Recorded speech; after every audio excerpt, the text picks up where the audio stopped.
اللہ اللہ اللہ اللہ اللہ اللہ اللہ اللہ اللہ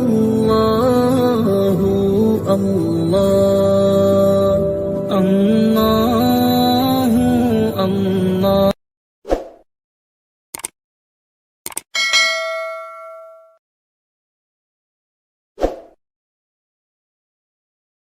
اللہ الرحمن الرحیم اللہم انا نحمدک ونستعینک جزا اللہ عنا محمدا صلی اللہ علیہ وسلم ما هو اہلہ اما بعد۔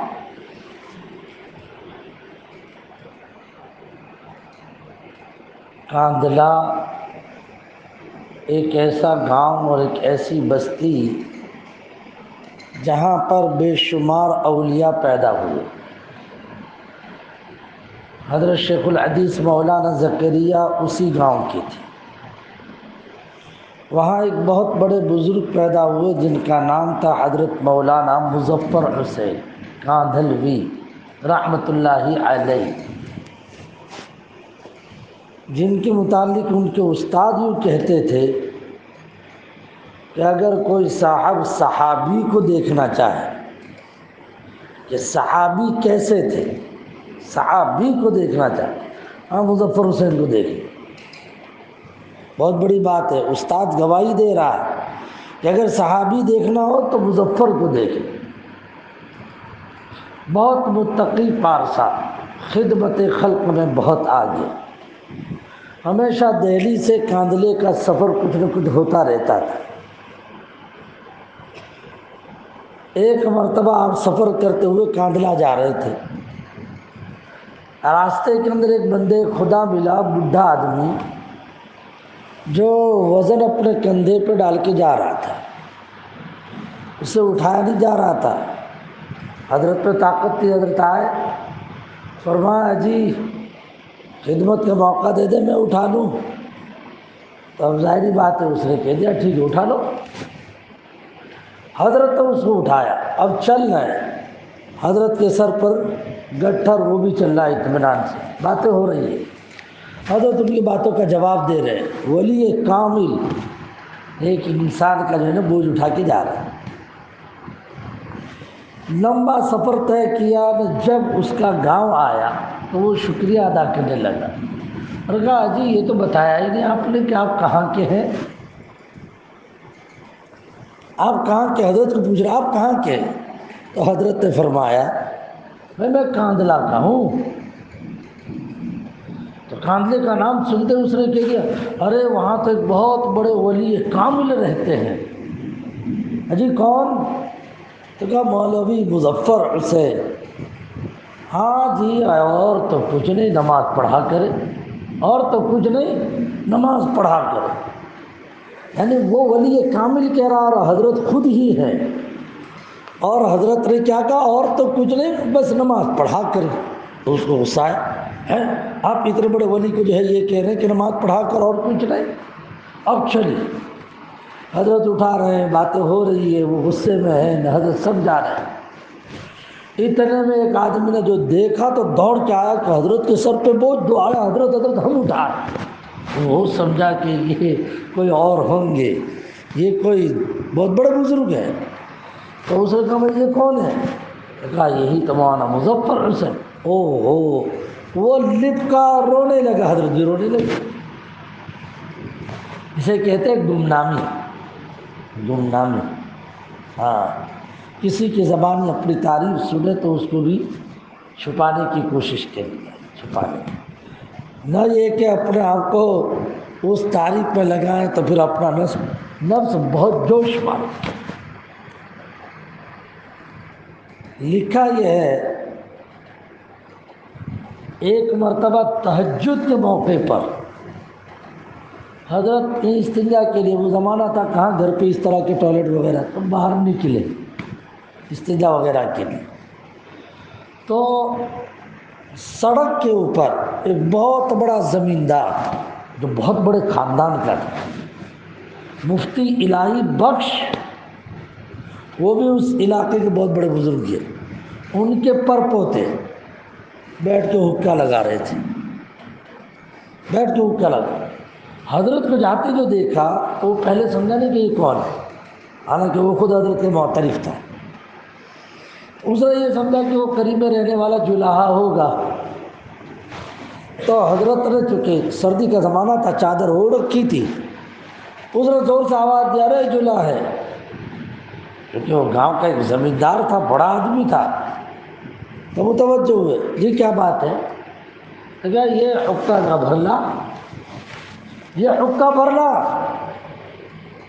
تو حضرت جلدی سے گئے اور جو اس کو پتہ نہیں چلنے دیا نے، جو اس کا کام تھا وہ نمٹا نے، آگے بڑھ گئے۔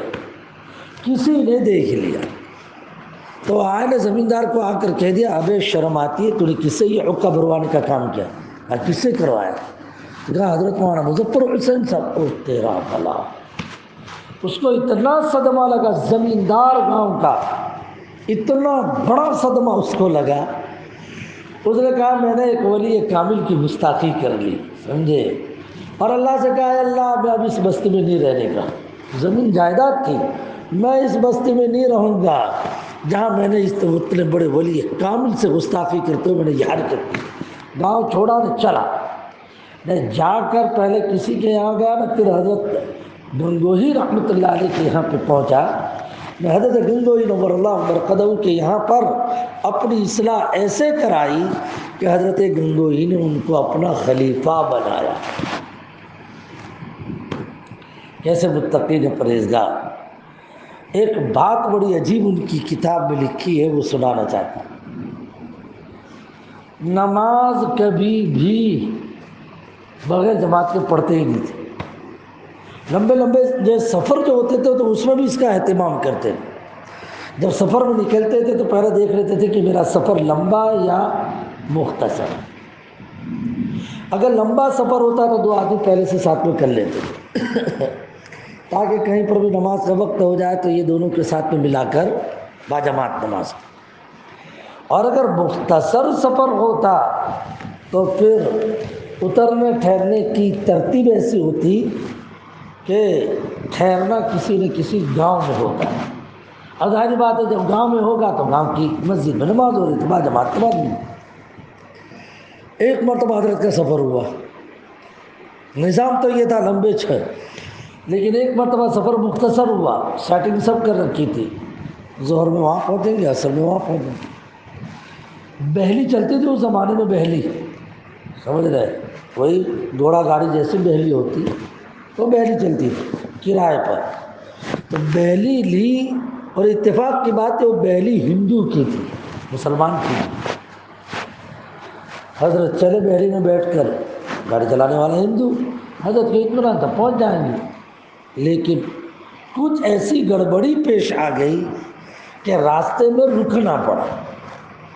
راستے میں جب رکنا پڑا تو اب اگلی جو نماز آئی تو اس اگلی نماز میں حضرت وہاں پہنچنا مشکل، حضرت ٹینشن میں، بہت ٹینشن میں کہ اب کیا ہوگا۔ نماز با جماعت کا بہلی والا تو ہے، لیکن بہلی والا تو مسلمان تھوڑی، وہ تو ہندو ہے، لیکن اللہ اپنے بندوں کی بات مان لیتے ہیں۔ بہت ٹینشن میں آیا، کہا چلو میرے بس میں جتنا اترا تو کر لوں، وضو کے لیا، طہارت وغیرہ سب سے فارغ، مصلی بچھایا، سنتیں پڑھی، سنت پڑھ کے دھار دھار مار کے جو ہے نا رونے لگے، یا اللہ آپ کو تو معلوم ہے میں زندگی میں کبھی بھی نماز بے جماعت نہیں پڑھتا، آج معلوم نہیں یہ کیا بات پیش آ گئی کہ اللہ آپ ہر چیز کے اوپر قادر ہیں، اگرچہ میں اکیلا ہوں، لیکن اس وقت ابھی تم مجھے باجماعت نماز پڑھانے پہ قادر ہے۔ میں یہ کہتے ہوئے رو رہے تھے۔ حضرت کا رونا تھا وہ بہلی والا جو ہندو تھا، حالانکہ حضرت نے دعوت بھی نہیں دی تھی، نے وہ آیا سیدھے نے آ کر کہہ دیا حضرت مجھے مسلمان کر لو۔ کیا کہا؟ مجھے مسلمان کر لو۔ حالانکہ مسلمان بنانا کوئی معمولی کام ہے، ایک آدمی کا پورا دل کنورٹ کرنا اس کے لیے تو ایک لمبا زمانہ چاہیے، لیکن کیسی دبا کے دعا مانگی ہوگی نے کیا اللہ نے سن لی، وہ آیا اور کہنے لگا حضرت مجھے مسلمان کر لو۔ حضرت خوش ہو گئے کہ چلو بھائی میری تو دعا قبول ہو گئی، لہٰذا تو فوراً اس کو اسلام میں داخل کر دیا۔ اب جب فوراً اسلام میں داخل کر دیا، اب بیچارے کو تو نماز آتی نہیں تھی، حضرت نے فرمایا ایک کام کر، تو میرے ساتھ نماز پڑھ، جیسے میں اٹھک بیٹھک کروں تو کر، اور کچھ بولنے کا نہیں، ہر جگہ پر سبحان اللہ سبحان اللہ سبحان اللہ سبحان اللہ۔ تو پہلا ہی تو بیچارہ مسلمان ہوا تھا، اب بھی تو مسلمان، لہٰذا فرمایا کہ سبحان اللہ بولتا رہے۔ وہ بولتا رہا، نماز ہو گئی، با جماعت نماز۔ واہ، میں نے کل ہی یہ واقعہ پڑھا ہے، مجھے بڑا تعجب ہوا، کیا دعا میں دم تھا کہ بغیر دعوت کے اللہ پاک نے اس کو ایمان میں داخل کر لیا، محض اس بنیاد پر کہ حضرت کی تڑپ تھی کہ مجھے تو جماعت کے ساتھ نماز پڑھنی، تو جماعت کے ساتھ نماز پڑھنے کے ایک تڑپ میں اللہ نے بے ایمان کو ایمان میں داخل کر دیا ہے نا۔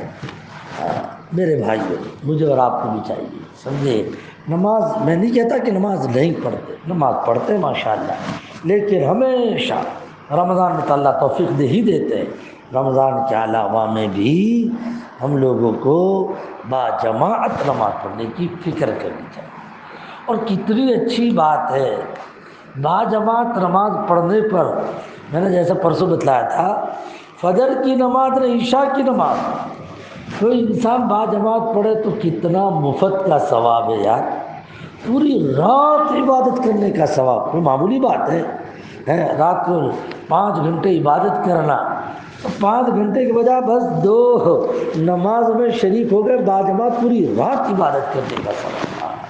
لہٰذا میرے بھائی ہم لوگ اور آپ اس کا اہتمام کریں، با جماعت نماز میں تو اتنی بڑی بات ہے، وہ جو آتا ہے نا کہ جب امام صاحب والظالین پڑھے تم آمین کہو، تمہاری آمین میں فرشتے کی آمین، فرشتے بھی اس وقت آمین بولتے ہیں، تمہاری آمین میں فرشتے کی آمین اگر میچ ہو گئی تمہارے گناہ معاف، یہ ہے تو تمہارے گناہ معاف۔ تو ایک اللہ والے تھے، نماز 45 سال سے کبھی جماعت نہیں چھوٹی تھی، کتنے سال سے؟ 45 سال سے کبھی جماعت نہیں چھوٹی، اللہ کا کرنا ایک دن جماعت گئے تو ایسی بات ہوئی، بہت روئے نے اس ایک نماز کو انہوں نے 27 مرتبہ پڑھا، کیونکہ مشہور ہے نا کہ بھائی با جماعت نماز بے جماعت نماز، با جماعت نماز اس کی برکت 27 گنا ہوتی، 27 مرتبہ لوٹائی، اپنے دل میں خوش ہوئے کہ چلو میں 27 مرتبہ نماز پڑھ کے وہ 27 کا ثواب پا، لیکن خواب میں جیسے سوئے، خواب میں فرشتہ آیا، فرمایا جی 27 مرتبہ ریپیٹ تو کر لی، لیکن وہ فرشتے والی آمین کہاں ملی؟ کیا کہا؟ فرشتے والی آمین کہاں ملی؟ اس لیے کہ فرشتے والی آمین کا تعلق تو کس کے ساتھ ہے؟ امام والظالم پڑھے نہ آمین کہے، امامت کا ہے یہاں پر، یہاں امام نہیں، امام والظالم کہے نہ تو آمین کہے تو فرشتے آمین بولتے ہیں، تو وہ فرشتے والی آمین کہاں گئی؟ بہت افسوس ہے میرے بھائیوں، اللہ پاک اپنے کو با جماعت نماز پڑھنے کی توفیق عطا فرمائے۔ جماعت کے اندر اللہ نے مدد رکھی ہے، اس وقت ہم اور آپ سب مدد کے محتاج ہیں، اللہ عمل کی توفیق عطا فرمائے، آمین۔ وآخر دعوانا بسم اللہ الرحمن الرحیم۔